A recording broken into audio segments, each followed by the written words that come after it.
हे class 10 students, welcome आपका इस new part के अंदर, जहां पर मैंने आपकी क्लास 10th के इलेक्ट्रिसिटी चैप्टर को स्टार्ट किया हुआ था। हमने वहां पर कुछ एमसीक्यू को डिस्कस किया था और कुछ हमने शॉर्ट आंसर टाइप को डिस्कस किया था। So let's today session on the question number is 28। A current of 1 ampere flows in a series circuit containing an electric lamp and a conductor of 5 ohm when connected to a 10 volt battery. Calculate the resistance of the electric lamp. जैसे जैसे आपको question बोल रहा है आपको वैसे वैसे क्या करना है, इसको सोल्व करना है। ठीक है, तो सबसे पहले हमें क्या बनाना है, एक सर्किट बनाना है। ये मैं सर्किट बना लेती हूँ जहां पर क्या है, आपका एक इलेक्ट्रिक लैंप दे रखा है। तो ये मैंने क्या लिख लिया, इलेक्ट्रिक लैंप लिख लिया। और हमें क्या दे रखा है, एक कंडक्टर दे रखा है। तो यहाँ पर मैंने अपना कंडक्टर बना लिया जिसका रेजिस्टेंस कितना गिवन है, 5 ओम गिवन है। ठीक है, और ये क्या है, हमारा सीरीज के अंदर कनेक्ट है। ठीक है, और फिर हमें क्या दे रखी है, एक हमारी की दे रखी है और साथ में हमें एक बैटरी दे रखी है। ठीक है, और हमने अपनी क्या बना दी, ये बैटरी बना दी। क्लियर है। और बैटरी कितनी दे रखी है, ये हमें 10 वोल्ट की दे रखी है। तो पूछता है कि रेजिस्टेंस कैलकुलेट कीजिए, इसका आपको आर एल कैलकुलेट करना है।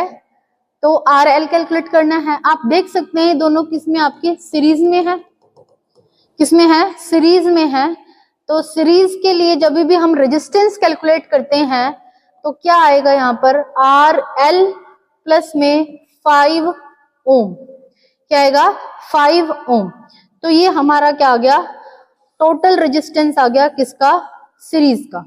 अब हमें क्या करना है, यहाँ पर इस रेजिस्टेंस को कैलकुलेट करना है।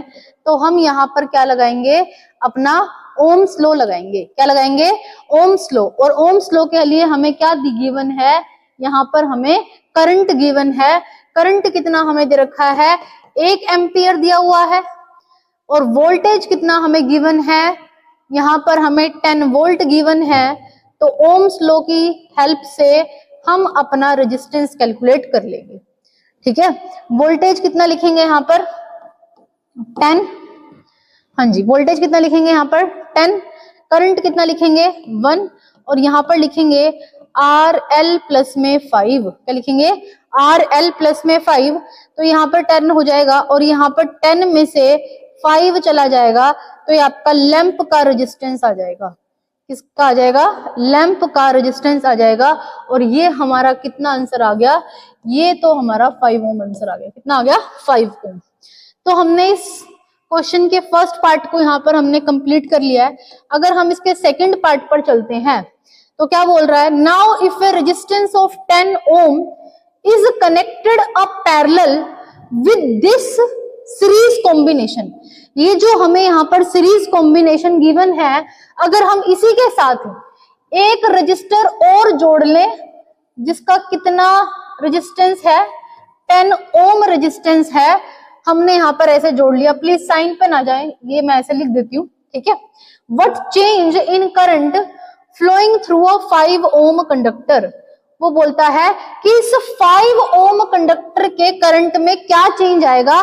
जितना पहले इसके अंदर 1 एम्पियर करंट फ्लो कर रहा था, अब की बार यहाँ पर हमने एक पैरेलल में रजिस्टर और लगा दिया है। तो वो अब पूछ रहा है कि अब इस 5 ओम में से कितना करंट यहाँ से पास होगा, क्या कुछ चेंज आएगा। और साथ में हमें पोटेंशियल डिफरेंस निकालना है, किसका, हमें इस लैंप का पोटेंशियल डिफरेंस क्या करना है, निकालना है। और साथ में हमें क्या देना है, रीजन देना है। आइए देख लेते हैं, इसको मैं थोड़ा सा रब कर लेती हूँ ताकि आपको समझ में आ जाए। ठीक है, मैंने इसको रब कर दिया। हाँ जी, थोड़ा सा कलर और चेंज कर लेते हैं हम यहाँ पे अपना। यहाँ पे I will choose this colour. ठीक है, तो अब हमें क्या करना है, रेजिस्टेंस। आप देख सकते हैं ये हमारा क्या बन गया, एक पैरेलल सर्किट बन गया। क्या बन गया, पैरेलल सर्किट बन गया। यहाँ पर कितना है, 10 ओम। ऊपर कितना है, 5 ओम। और यहाँ पर भी कितना है, 5 ओम। इसका मतलब जब हम इसका टोटल रेजिस्टेंस निकालेंगे तो 5 और 5 कितना होता है, 10 होता है। अगर ये 10 होता है तो क्या मैं इसको ऐसे नहीं लिख सकती क्या, तो मैं क्या इसको ऐसे नहीं लिख सकती क्या, देखो। ठीक है, यहां पर मैंने बनाया तो क्या मैं इसको 10 वाला ऐसा नहीं बना सकती क्या, कि दोनों के दोनों रेजिस्टेंस अब आपके किस में आ गए, पैरेलल में आ गए। क्या मैं अपना आरपी नहीं निकाल सकती क्या, 1/10 प्लस में 1/10, दोनों का एलसीएम लेंगे कितना आ जाएगा, 10 आ जाएगा। यहाँ पर कितना आएगा 1 और यहाँ पर भी कितना आएगा 1, तो 2/10 आपका आंसर आ जाएगा। और इसको क्या बोलेंगे 1/5। तो आपका आरपी निकल कर कितना आएगा, आपका 5 ओम रेजिस्टेंस निकल कर आ जाएगा। पहले जो इसके सर्किट में अलग अलग रेजिस्टेंस था, अब हमारा टोटल रेजिस्टेंस कितना निकल कर आ गया, हमारा 5 ओम रेजिस्टेंस निकल कर आ गया। अब वो पूछ रहा है कि क्या इसके करंट में कुछ चेंज आएगा कि नहीं आएगा। हाँ जी भाई, इसके करंट में क्या आएगा, अब चेंज आएगा। तो हम इसका क्या निकाल लेते हैं, इसका अब हमें क्या निकालना है, करंट निकालना है। क्या निकालना है, करंट निकालना है। ठीक है, निकाल लेते हैं current. V is equal to में I R, V is equal to में आई आर। अब हमारे पास रेजिस्टेंस कितना दे रखा है, हमें 5 ओम दे रखा है। कितना दे रखा है, 5 ओम दे रखा है। और करंट कितना दे रखा है, इतना दे रखा है। और वोल्टेज हमें कितना दिया हुआ था, 10 दिया हुआ था। कितना दिया हुआ था, 10 दिया हुआ था। देखिए यहाँ पर हमारा वोल्टेज हमें गिवन था। ठीक है, तो अगर अब आपको करंट निकालना है तो क्या करेंगे, 10/5 कर लेंगे। तो अब हमारा जो करंट आएगा वो कितना आएगा, 2 एम्पियर आएगा। कितना आएगा, 2 एम्पियर हमारा क्या आएगा, इसका आंसर कितना आ जाएगा आपका, 2 एम्पियर आ जाएगा। और वो पूछ रहा है potential difference across the lamp. हाँ जी, तो यहाँ पर वो लैंप के अक्रॉस क्या पूछ रहा है, आपका पोटेंशियल डिफरेंस पूछ रहा है। और आपको पता है जब भी हम लोग सीरीज के अंदर हमारा सर्किट आपको देखने को मिलता है, तो वहां पे हमारा हर एक रजिस्टर या कंडक्टर के लिए पोटेंशियल डिफरेंस क्या होता है, अलग अलग होता है। तो हम लोग इसके लिए निकाल सकते हैं यहाँ पर। ठीक है, यहाँ पर अगर हम लोग लैंप के लिए निकालेंगे तो क्या बनेगा, I मल्टीप्लाई में क्या आएगा, हमारा R आएगा। और हमारी करंट कितनी थी, 2 एम्पियर थी। और रेजिस्टेंस हमारा कितना था यहाँ पर, ठीक है, कितना था हमारा रेजिस्टेंस यहाँ पर, 5 था। कितना था, 5 था। तो यहाँ पर हमारा वोल्टेज कितना आ जाएगा, यहाँ पर 10 वोल्ट आ जाएगा। सो स्टूडेंट्स, हमने क्या कर लिया, यहाँ पर अपना आंसर निकाल लिया। हमें क्या करना है, यहाँ पर हमें क्या निकालना है, पोटेंशियल डिफरेंस निकालना है। किसके अक्रॉस, यहाँ पर लैंप के अक्रॉस निकालना है। सॉरी, मैंने यहाँ पर अपनी करंट कितनी रख दी थी, 2, बट यहाँ पर हमारी करंट कितनी आएगी, यहाँ पर हमारी 1 आएगी। तो 1 के साथ अगर मल्टीप्लाई करेंगे तो हमारा आंसर क्या आ जाएगा, यहाँ पर 5 वोल्ट आ जाएगा। कितना आ जाएगा, 5 वोल्ट आ जाएगा। इन क्वेश्चंस को करने के लिए कुछ नहीं करना, बस आपको बहुत ध्यान में रखना है। पूरे क्वेश्चन को पढ़िए, पढ़ने के बाद उसको 1 बाय 1 सोल्व करने की कोशिश कीजिए, आपसे क्वेश्चन हो जाएगा।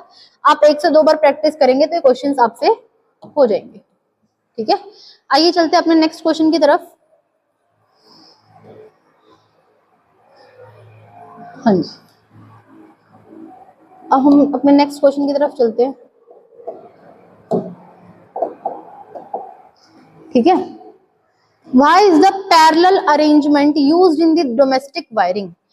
ठीक है, पैरेलल अरेंजमेंट का यूज हम लोग डोमेस्टिक वायरिंग के अंदर क्यों करते हैं। बेसिकली आप 2 तरह के आपके अरेंजमेंट देखते हैं, 2 तरह के आप सर्किट देखते हैं। एक तो आप अपने सीरीज कॉम्बिनेशन वाले सर्किट देखते हैं, एक आपके आप पैरेलल कॉम्बिनेशन वाले के देखते हैं, सर्किट देखते हैं। तो पूछता है कि जब भी हम लोग डोमेस्टिक के अंदर अपनी वायरिंग करते हैं तो वो सारे के सारे हमें जो कॉम्बिनेशन देखने को मिलते हैं वो हम पैरेलल के अंदर ही यूज करते हैं। पहला रीजन इसका आपको पता होना चाहिए, वो क्या, कि यहाँ पर हमें सेम वोल्टेज देखने को मिलता है। क्या देखने को मिलता है, सेम वोल्टेज देखने को मिलता है, पहली बात। और दूसरी पैरेलल की क्या खास बात होती है, अगर आपका कोई भी एक बल्ब फ्यूज हो जाता है तो इसका मतलब ये नहीं है कि बाकी सारे के सारे जो अप्लायंसेस हैं वो भी आपके फ्यूज हो जाएं या फिर वो भी आपके खराब हो जाए।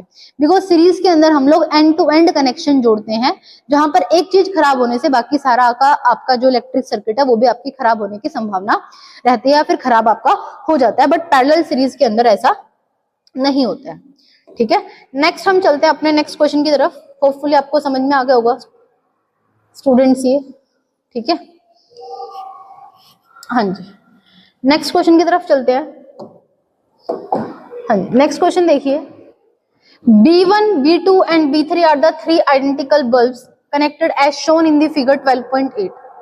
ठीक है, when all the 3 bulbs glow, a current of 3 ampere is recorded by the ammeter A.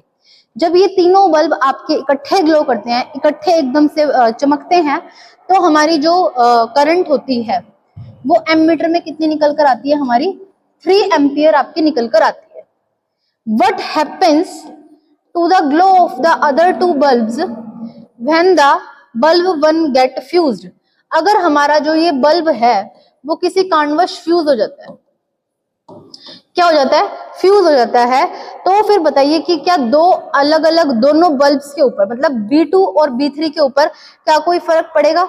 नहीं भाई। अगर आपका ये बल्ब 1 क्या कर जाता है, ये फ्यूज हो जाता है, तो यहाँ पर आपकी कितनी एम्पियर करंट जाएगी? ठीक है, मान लो यहाँ से 3 एम्पियर जा रही है, तो यहाँ पर भी 1 एम्पियर जाएगी, यहाँ पर भी 1 एम्पियर जाएगी, और यहाँ पर भी आपकी 1 एम्पियर जाएगी। अगर ये आपका फ्यूज हो जाता है तो बाकी दोनों बल्ब्स के अंदर आपकी जो करंट है वो फ्लो करेगी और उनके ऊपर कोई भी आपका प्रभाव नहीं पड़ेगा, कोई भी आपका इफेक्ट नहीं पड़ेगा, बल्कि वो सेम ब्राइटनेस के साथ क्या करेंगे, आपके ग्लो करेंगे, क्योंकि हमारी पावर वहां पे हमारी इफेक्ट नहीं कर रही है। हाँ जी, नेक्स्ट क्वेश्चन देखते हैं। What happens to the reading of the A1, A2 and A3 and A when the bulbs B2 get fused? अगर इस बार हमारा B2 फ्यूज हो जाता है, क्या फ्यूज हो जाता है, B2 फ्यूज हो जाता है, अगर इस बार हमारा ये फ्यूज हो जाता है, ठीक है, तो इसका मतलब यहाँ पर आपकी करंट क्या हो गई, 0। कितनी होगी आपकी करंट, 0। और यहाँ पर आपकी क्या रहेगी, 1 एम्पियर। यहाँ पर भी आपकी क्या रहेगी, 1 एम्पियर। तो इस बार हमारी एम मीटर में रीडिंग कितनी आएगी, 1 एम्पियर प्लस में 1 एम्पियर, और यहाँ पर क्या रहेगा आपका 0। तो इसका मतलब एम मीटर में जो रीडिंग निकल कर आएगी वो हमारी कितनी निकल कर आएगी, 2 एम्पियर निकल कर आएगी। कितनी निकल कर आएगी, 2 एम्पियर हमारी निकल कर आएगी। ठीक है, सॉरी, यहाँ पर आएगा 2 एम्पियर आपकी निकल कर आएगी यहाँ पर। ठीक है, ये इसमें कितनी आएगी, 2 एम्पियर, A3 में कितनी आएगी, 1 एम्पियर, और यहाँ पर भी कितनी आएगी, 1 एम्पियर, और यहाँ पर कितनी आएगी आपकी 0 एम्पियर आएगी। How much power is the dissipated in the circuit when all the 3 bulbs glow together? ठीक है, पावर का फॉर्मूला हमें पता होता है, कितना होता है, VI। अगर तीनों बल्ब हमारे ग्लो कर रहे हैं, इसका मतलब P1 equal to P2 equal to P3 हमारी क्या होगी, ये सेम होगी। वोल्टेज हमें दे रखा है, कितना दे रखा है, 4.5, और करंट हमें कितना दे रखा है, हमें यहाँ पर कितना दे रखा है, 3 एम्पियर। कितना दे रखा है, 3 एम्पियर दे रखा है। चाहे तो आप अलग अलग करके निकाल सकते हैं, बल्ब 1 का P1 निकाल सकते हैं, बल्ब 2 का P2 निकाल सकते हैं, और बल्ब 3 का P3 निकाल सकते हैं, और फिर सबको जोड़ेंगे 4.5 प्लस 4.5 प्लस 4.5, तो भी आपका कितना आंसर आएगा, 13.5। और इनको ऐसे जोड़कर लिखेंगे तो भी आपका कितना आंसर आएगा, 13.5 आपका क्या आ जाएगा, एम्पियर आंसर आ जाएगा। ठीक है, सॉरी, वोट आंसर आ जाएगा। क्या आंसर आ जाएगा, वोट आंसर क्या आ जाएगा, आ जाएगा। तो इस तरह के बल्ब वाले क्वेश्चंस भी आपको एग्जाम में देखने को मिल सकते हैं।